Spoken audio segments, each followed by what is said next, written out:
The views and opinions expressed on Trudging Together are solely those of the host, co-host, and our guests. They do not necessarily reflect the views of any organization, fellowship, or other entity, and definitely not your boss, your neighbor, or that one guy in your home group. The content of this program is not intended to replace medical, psychological, or professional advice. If you're looking for that, please seek guidance from qualified professionals who spent way too many years in school. What you'll hear here is based on lived experience, recovery journeys, and the occasional bad coffee-fueled joke. Trudging Together is not affiliated with any 12-step fellowship.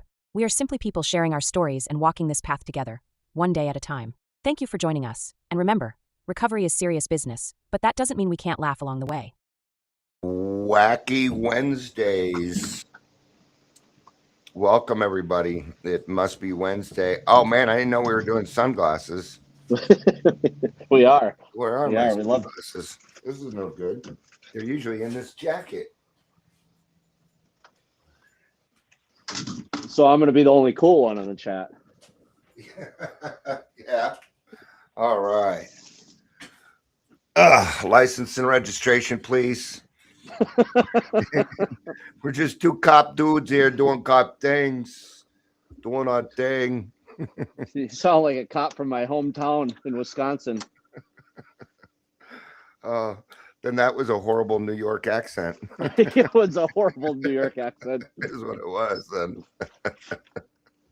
Where are you from originally, Lucas? Madison, Wisconsin. Okay, Wisconsin. Yeah, Wisconsin. I had I had some friends from high school that grew up and one of them was from Oconomowoc. Yeah, you said it right too. Nobody says that word right. Well, probably because that's how they taught me to say it. Yeah, well, you obviously listen to some instruction. Yeah, I did listen every now and again. Well, I had the hots for, so I listened a little more intently than I probably usually did. Oh, we lost him and then he came back. This is gonna happen, folks. We're gonna lose Lucas every now and again. He's let's just say he's multitasking. Not for long. Not for long. He's supposed to be. He's in a work meeting right now. Yeah, technically it's a conference call that I don't have to participate in, and I got my fair enough. I got my computer upstairs in the office logged into that, so and I can watch the recording later. Do you have like a scarecrow sitting there for you, like a little body No. double? There's no video. I even have the little shutter shut off so that even if they tried to log in the video, they couldn't see it. But I'll go watch the video tonight at bedtime. There you go. Amber says businessmen are busy as fuck. So very appropriate. Yeah, that is it. Wife just got home. Hi, Amber.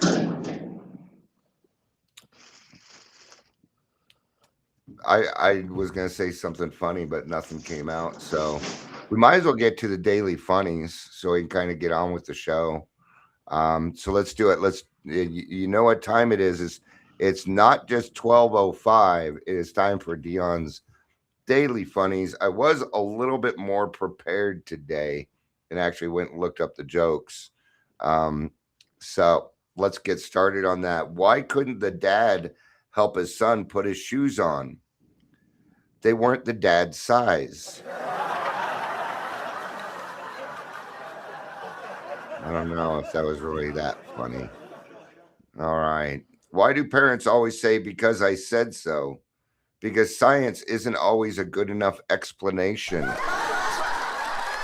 We lost Lucas again. We lost him again. It'll be Bach. All right. That's what happens when you go walk around with your phone while you're lying. We'll get him back.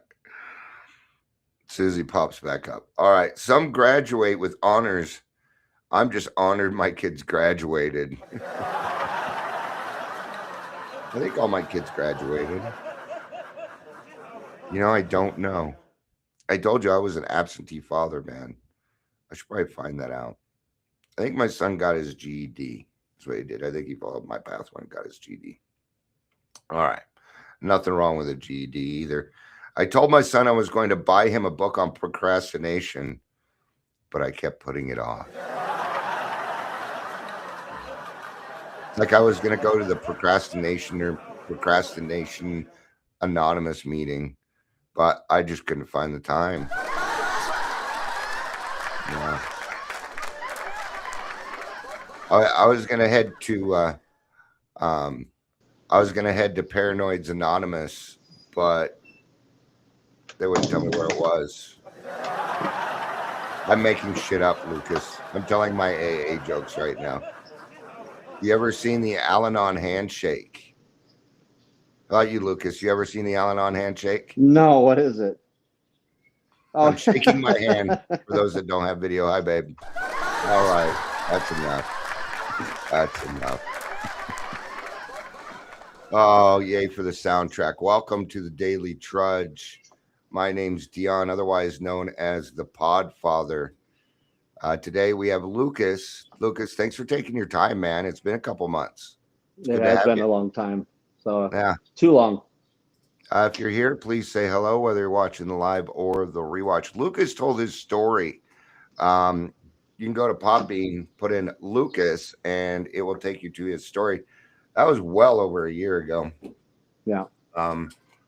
I suck at keeping track of time, but yeah, whenever I have guests on and we get along really well, I always invite them to come back to do things that are topical. And Lucas and I are like, hey, let's do one. It's about time. And today's topic is going to be what it means to be a newcomer, what it's like to be a newcomer. We're sitting in January, the biggest month for people to get sober.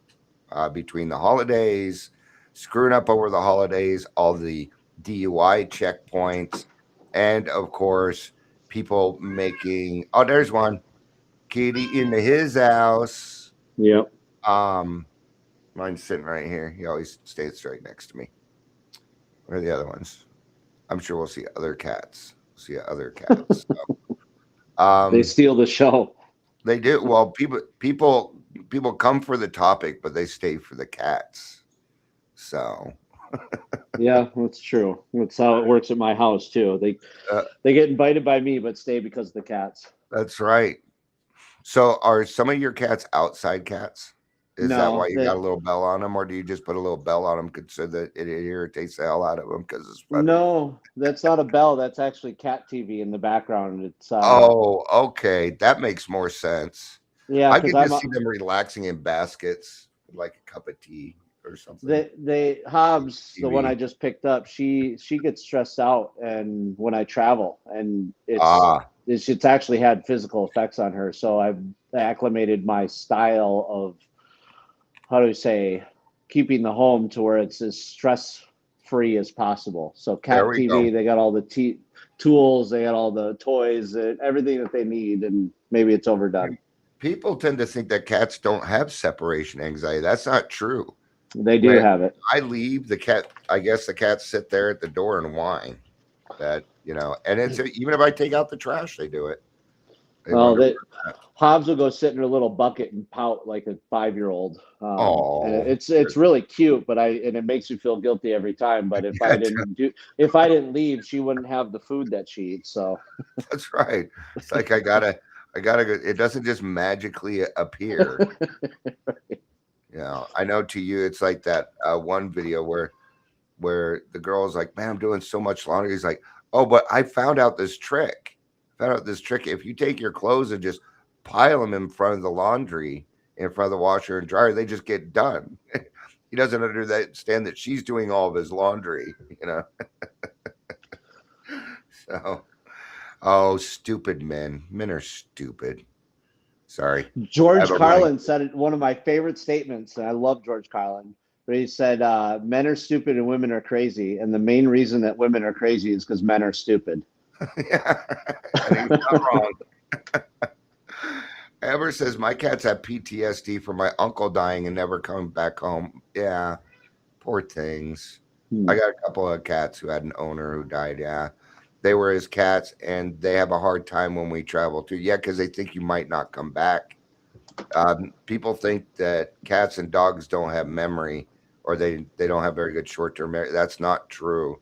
It's not true, especially when they're attached to you. Dogs too, to the point we bring them to the office. Cats have to stay home though. All right. Well, that's why I don't have a dog. I travel too much, and I love dogs. And when I have, a wife and kids at home, we'll probably have a dog or two along with the cats. But right now, cats by myself is what fixed, because I can be out and about. Absolutely.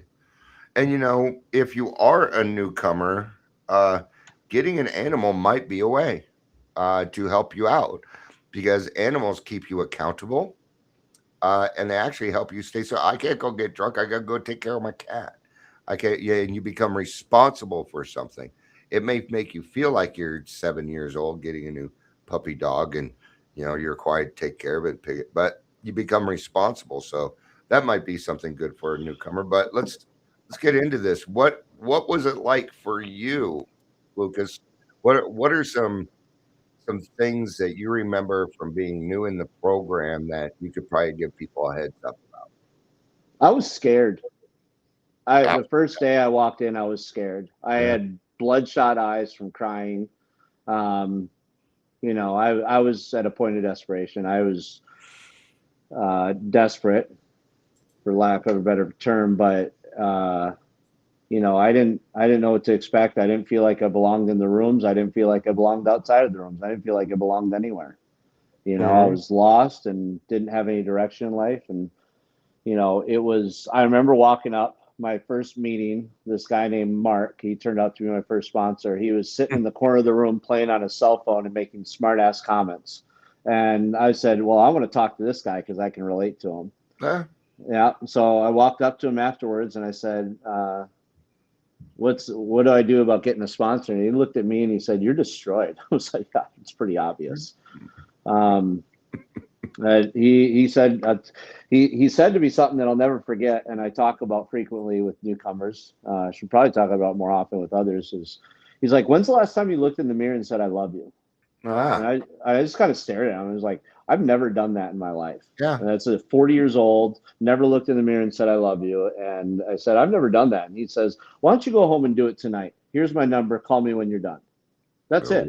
The only instruction. It's a pretty tall order, though. That is. Well, it was a tall order because I would say tall order, just tough. That it would be tough to do. Maybe not a tall order. Well, in a sense, I was like, this sounds ridiculous, but I was willing to do anything to get out of the feeling that I had at that moment, because that's what I'd done for the past 23 years. Like my remedy was, let's get as much alcohol and drugs as possible to eliminate the feelings that I don't like, because they'll just go away. Yeah. But I knew that was going to cause chaos and destruction, so I couldn't do that anymore. So what happened when you went home and did it? Because I'm presuming you did the way you're saying it. So I did. I followed instructions for the first time in my life. I listened to someone else, and I called him, and he walked me through at that moment. He didn't give me the spiel of what it's like to be a sponsor. He said, here's what works for me, is all he said. He's like, the steps work, and brought me to this place of freedom and happiness. And I'll also never forget what he said. He's like, you don't know this now, but by you walking up to me, you're helping me. You're being of service to others. And that was a valuable lesson for me to learn, because I didn't get it at that moment. I had no capacity to understand what he was saying, but he was setting the tone already, that being of service is a way to get sober. Yeah. Yeah. Well, and it's the process. You kind of described the process of finding a sponsor. You kind of fell into it, but what happened is you were willing. You showed up to a meeting. There was somebody there that had something you wanted, and you went and asked for it. And that is the acme of humility. And we don't even realize that we're utilizing humility in the beginning. If we did, we probably wouldn't do it. Well, it's interesting. Humility is humiliation.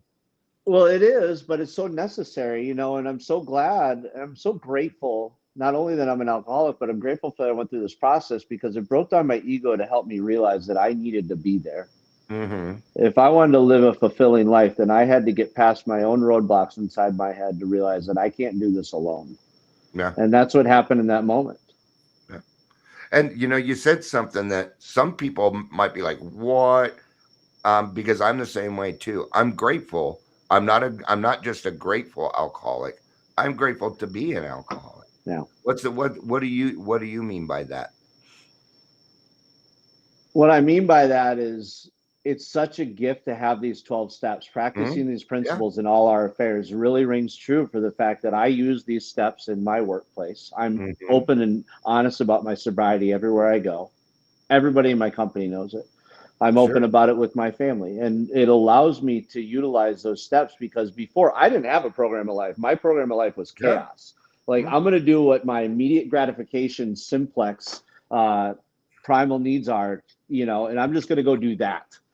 And it just led to multiple people getting hurt, myself getting hurt, and causing this crazy life. And there's some stories in there kind of like, how did you survive that? But what the steps provided, and being an alcoholic is how I got to the steps, is it provided me a way of life to where I can contribute to the world around me, not only to my own life, but I can contribute to others and be of service. I can be somebody who I'm proud of. I go to bed at night and say, I did my best. I did everything I could today.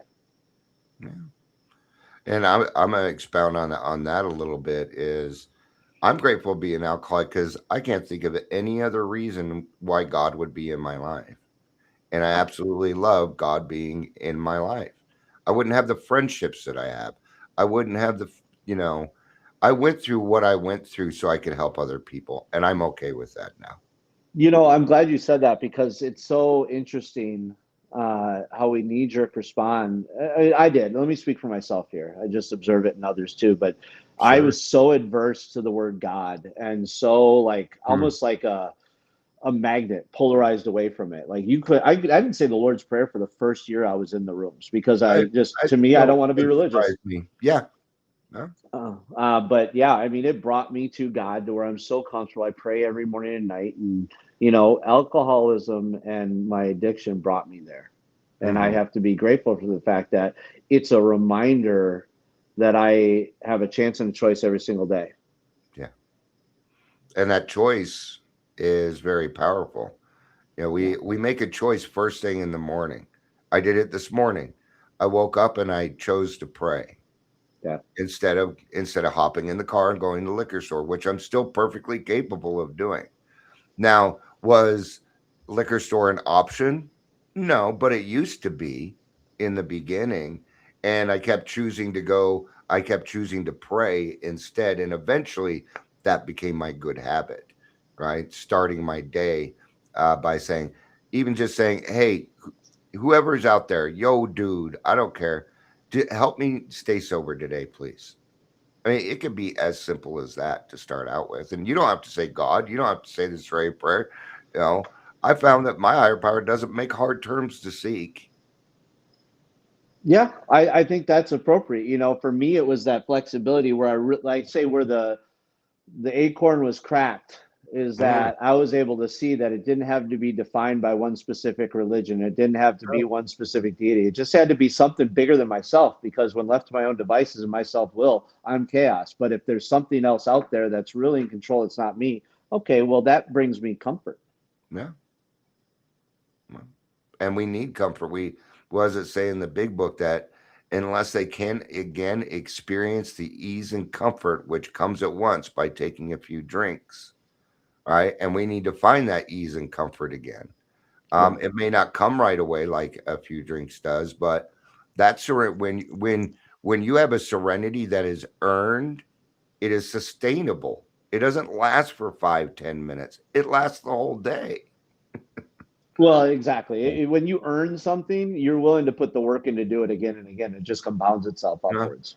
Yeah. And after a while, it doesn't even feel like work. It becomes natural. Yeah. So I would say one of the biggest heads up I would give to newcomers in the beginning that the first thing that's going to happen is you're probably going to get frustrated because you're wrong about everything that comes out. Yep. You're even going to breathe wrong. Everything is going to be wrong, but that is because we are trying to figure out what is wrong so that we can correct it. So in the beginning, being wrong is the right thing to do. It's hard to learn. It's hard to smash that ego, right? What do you think on that? What I think about that is I use this phrase quite a bit in all aspects of life. Is there's a big difference between being right and doing the right thing. And we get so confused that those two things are the same thing, but often they're not. Yeah. You know, it's looking past that ego. My ego had to be smashed.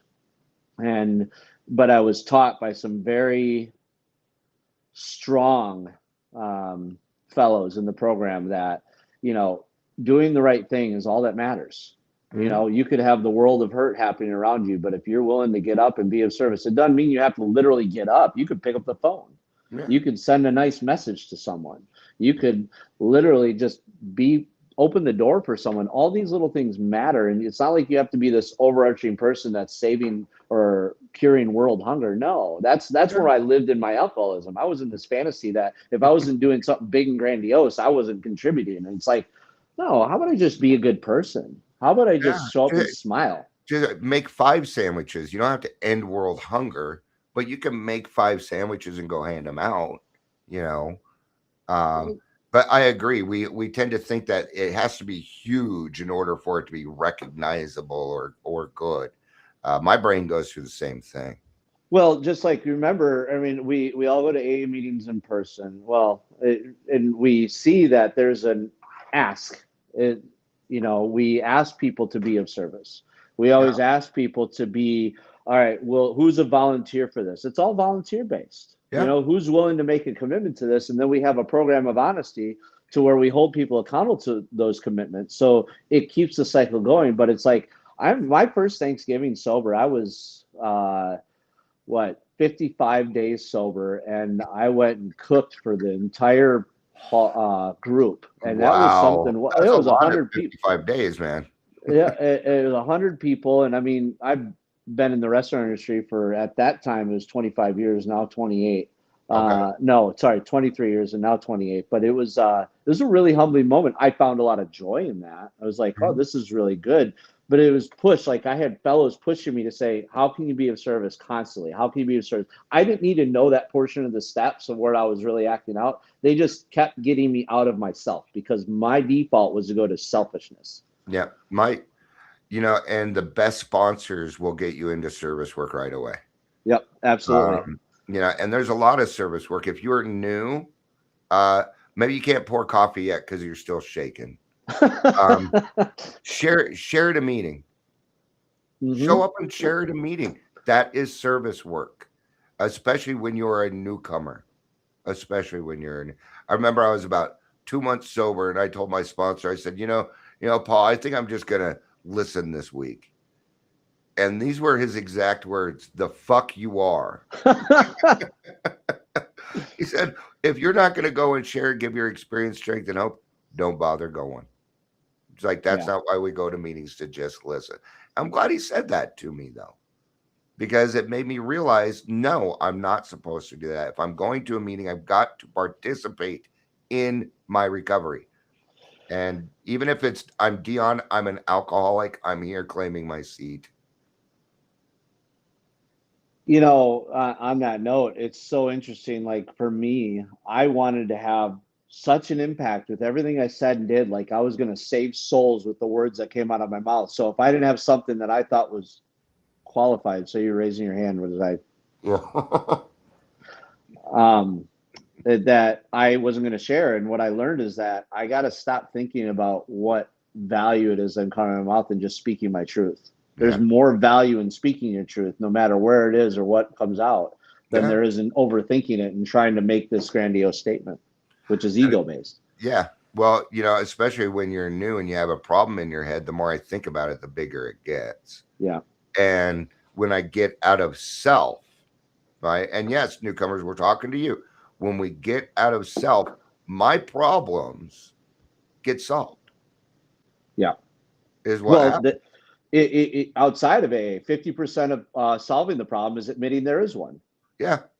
Well, G.I. Joe said it, knowing is half the battle. They were not incorrect in that. No, and for alcoholics, it's even more than half the battle, because that's most of the battle. We have all this denial. The first step is, I call the longest step, because if you drank for 20 years, that's how long it took you to do the first step. Who would have thought the basic tenets of AA were written into my childhood cartoons that I loved? I wonder what was in Thundercats. You know what? I would not tempt me. I just watched every single Thundercats show. I recently just ended it 2 days ago. What streaming service is it on? Because I might do the same thing. Hulu. Okay. Now there's a lot of There's not much, They always depend on the Sword of Omens. I can't think of one. I can't think of something from that one. But something will appear. Something usually pops up. I use movies and like here and this one will work too for newcomers. At some point you're going to get frustrated with your sobriety. Yes. You remember that part where you're like, I don't feel like I'm making any progress. I'm not this, I'm not that. All right, we go through that stage. And then your sponsor is going to ask you to wax on. You're going to be like, whoo, whoo. Well, that's part of the growing process, just like in Karate Kid. It's like, why am I painting this fence? I remember going through my step 4 the first time, and I was such a good sponsee that I got fired a few times and I had to go through it 6 different times before I finally found a sponsor and a system that really sounds about right. Yeah, because I'm that stubborn alcoholic. But defiance runs deeply you and you young Padawan. Very much so. And I remember Mark getting after me. He just said, you're going to shit or get off the pot because all you're doing is holding yourself up. And I think almost every alcoholic goes through that with the 4 step. Every sponsee I have had drags their feet.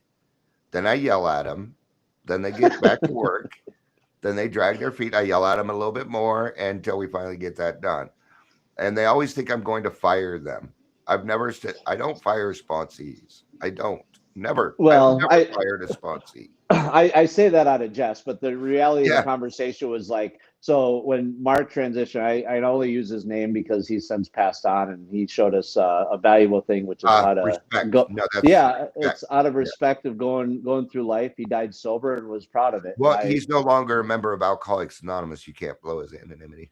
But nonetheless, when he did that, he just said, Lucas, I think it's time you found someone that you can really work with because us working together isn't really working out. And I said, are you firing me? He's like, we're not calling it that. He's like, I'm always here for you as a fellow and as a person, but you finished the steps with me. Now go out there and find somebody else that you can continue on in this work. Yeah. And that's when I found my next sponsor. And they had the same conversation with me after I finished the steps with them.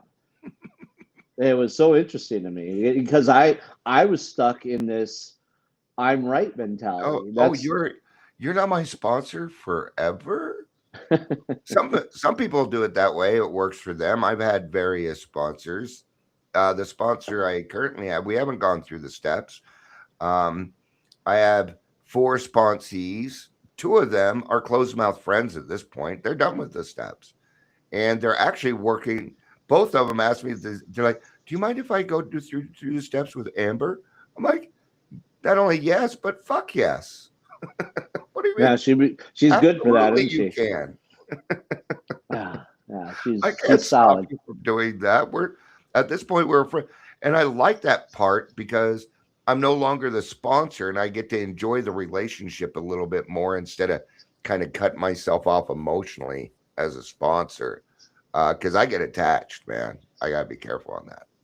Well, it's interesting because it's literally practice these principles all in my affairs. It's I get attached, but I'm doing it to everybody. It's like sponsorship. Sure. It's just kind of like, all right, I can hold people accountable in a gentle way and let them know and remind them of their commitments that they made.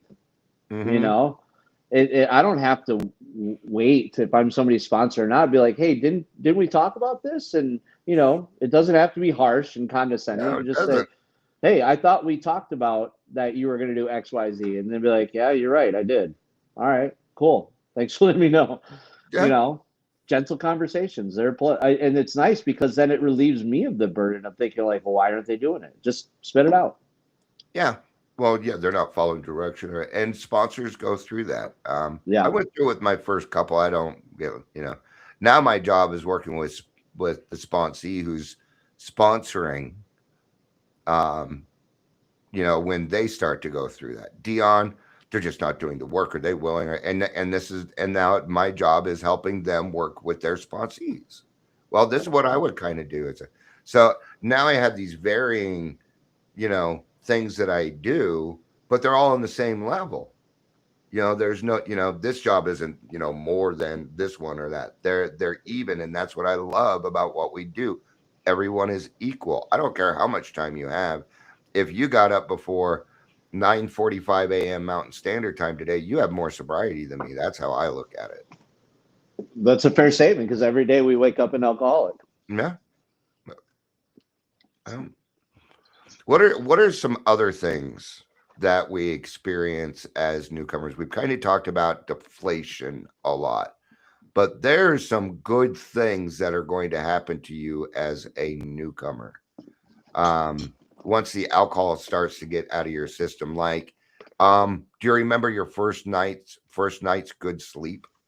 Remember the day you woke up and you're like, wow, everything feels different. This is weird. Yeah, I do remember that. And I remember treasuring it. Like, I didn't want to get out of bed. Yeah. Like, oh, this is the best thing on earth. Like, I haven't slept. And I'll never forget that conversation I had with my mom. And she's like, well, maybe it's because you never really slept for a few years. I'm like, for a few years? Well, you got a few decades. Yeah. So, yeah, that part. But the part that was really impactful for me is the first time I had a drunk dream. I remember that being scared. Like, I woke up in the middle of the night, sweats. Yep. Like, I couldn't like fathom what had just happened. I honestly thought I had relapsed. I was scared to death that it had happened. And that sigh of relief that came over me to when I said, oh my God, thank God I'm sober. Yeah. And that's when it really kind of hit me to say, this is my lifetime commitment. Because when I first came in the rooms, I said to myself, I'm like, all right, I'm going to be sober from weed for 90 days, and I'm going to go back to smoking weed. Like, that was my personal bargaining chip. And after after about 45 days or so, it was right about that Thanksgiving time, I said, I don't really want to smoke, because I realized through good guidance that mind-altering substances, no matter where they are on the scale of things and what we believe, they're not good for me, because my whole objective was escaping my reality and my emotions. And we've seen what that's done. I had enough data. So nonetheless, waking up with that, having the sweats, relief, smiling internally, but still scared shitless, going back to sleep, calling my sponsor, this is the second sponsor, and saying, hey, this just happened. And she laughed. She's like, oh my God. That's hilarious. Like, I remember my first one too, and we shared in that. And that was for me, going back to the whole topic, is I needed to be able to connect with someone who shared in the experiences that I did. Yeah. What it was like to sleep a full night's sleep again. What it was like to bathe without clothes because I wasn't washing off all the shit that I just done. You know what I mean? Like, what it was like to pay bills on time. You could probably just shorten that to bathing. Right. Well, it was just cold water. Things taste different. Water's going to taste different. So we get in the program 30, 60, 90 days, and we start to feel and see the benefits, and that makes us want to stay. We're like, wait a minute, maybe I was wrong on a lot of these things. Drunk dreams are a good indicator. If you're having drunk dreams, it means you are growing. That's what I mean. Your brain is just trying to figure out the easier, softer way, and that's what it knows. Do they suck? Yeah, but I have drunk dreams every night. So I have PTSD and I have bad dreams. If I have a drunk dream, I'm happy about it, because that's all that happened. Well, that's funny you say that, because I'll have them occasionally now. They don't happen every night, but when they do happen, I don't even panic anymore. I just smile, because they are a dream, and I'm like, oh, that's what that was like. You know, that's right. I don't want to go back there. Right. And then I think gratitude that you wouldn't have had if you wouldn't have had that dream.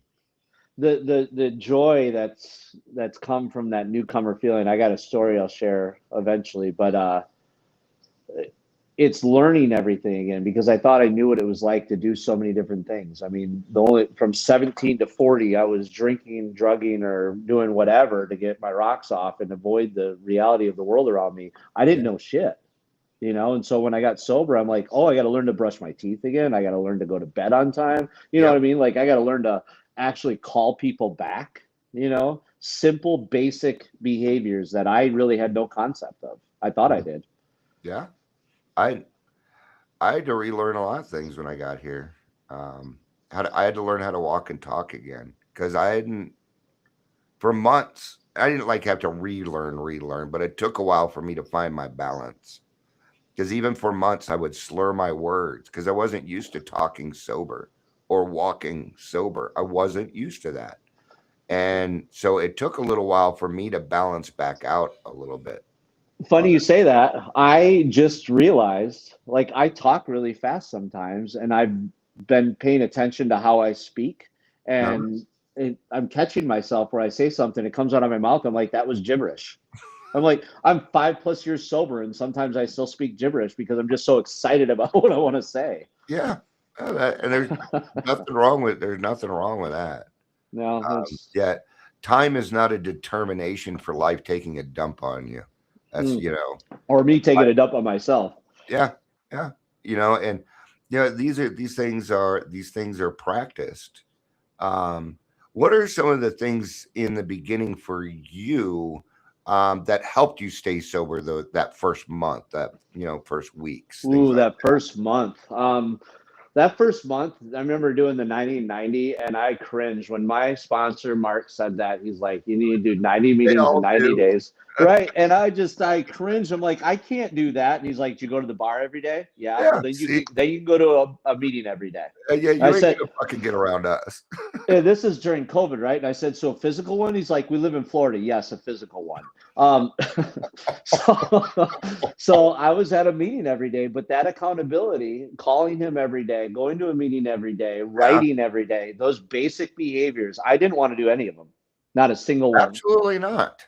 I don't want to do that. But when it broke it down, did I drink every day? Did I go to the bar every day? I had the time to do this, and more than an hour too. We didn't drink for an hour and then we were done and went on our merry way.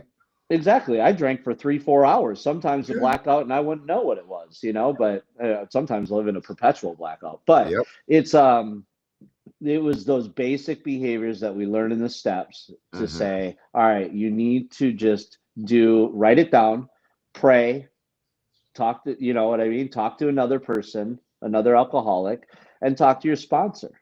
Those things. Meditation didn't come for later, but that first month, that's what I was told to do, and I did it. Yeah, I would agree. And it's not surprising that accountability is what comes up. I have found that at least for me and my experience, and I've worked with a lot of people, that accountability is the number one way to keep an alcoholic sober. But they have to, it says in the big book that the message needs to have depth and weight. So just being kind of accountable is not going to work. Right. What you need to do is be accountable to the person you love the most or to your sponsor, somebody you respect, somebody you don't want to let down.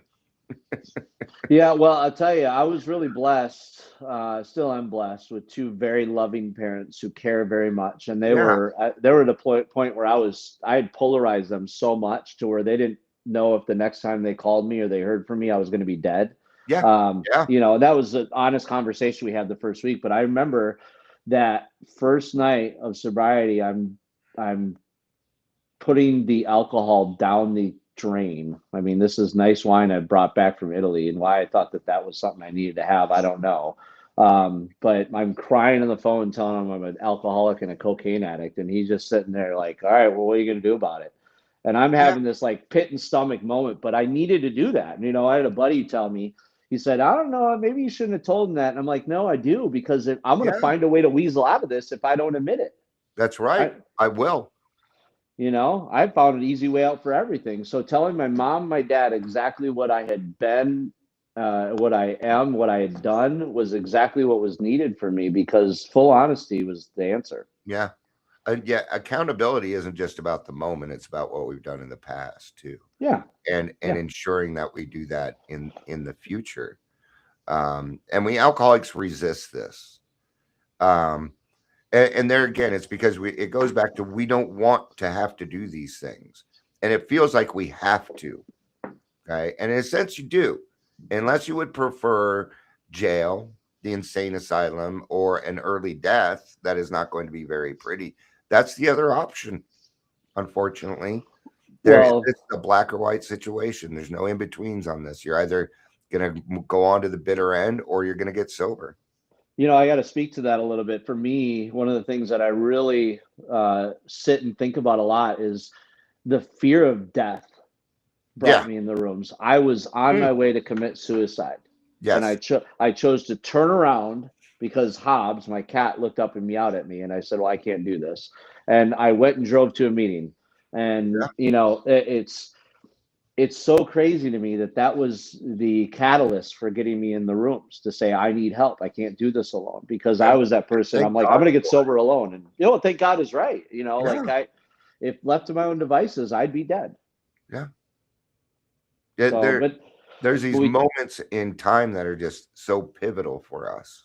Well, but it's interesting as we talk about fear, and it's the cardinal character defect, right? And we live with it. We're humans. We have fear, but how we work with it and what we do with that fear is what's the lesson. And that's something that I battled with right away. Like, well, fear brought me here. Yeah. It doesn't validate the fact that you can live in fear, right? There's two different items there. Like, okay, having the fear is one thing, and then recognizing it, getting past it, and working through it, that's a totally different other thing that I didn't do.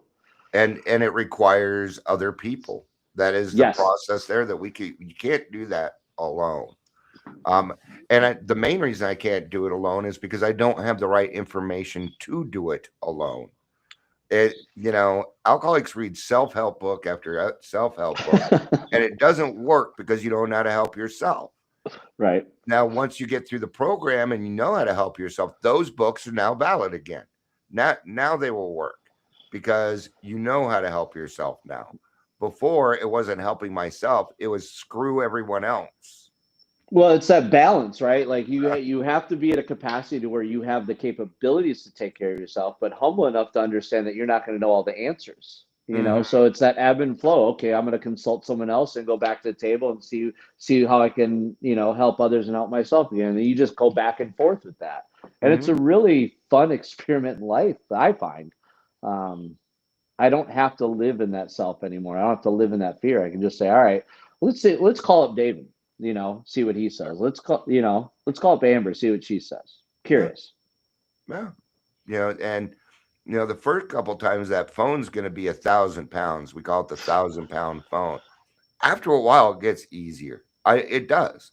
I'm not saying it gets easy, okay, because it's never. We don't want to. I don't always want to run around and admit how wrong I am, but I do it anyway, because I want to be a better person.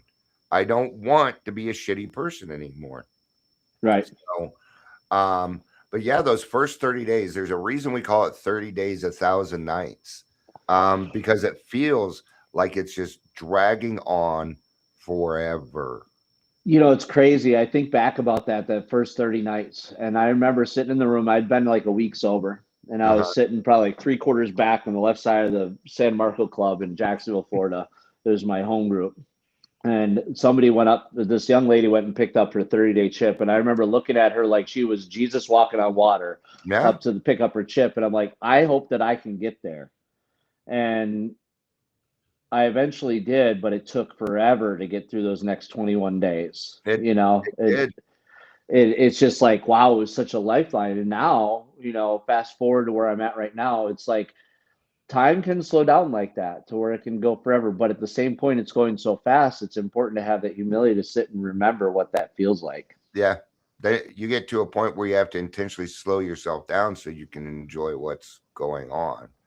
And we have the case where before I had nothing but time on my hands, because all my time was spent thinking about alcohol, drinking alcohol, getting the alcohol, driving for the alcohol. Do I go to this liquor store? Do I go to that? All the thought process.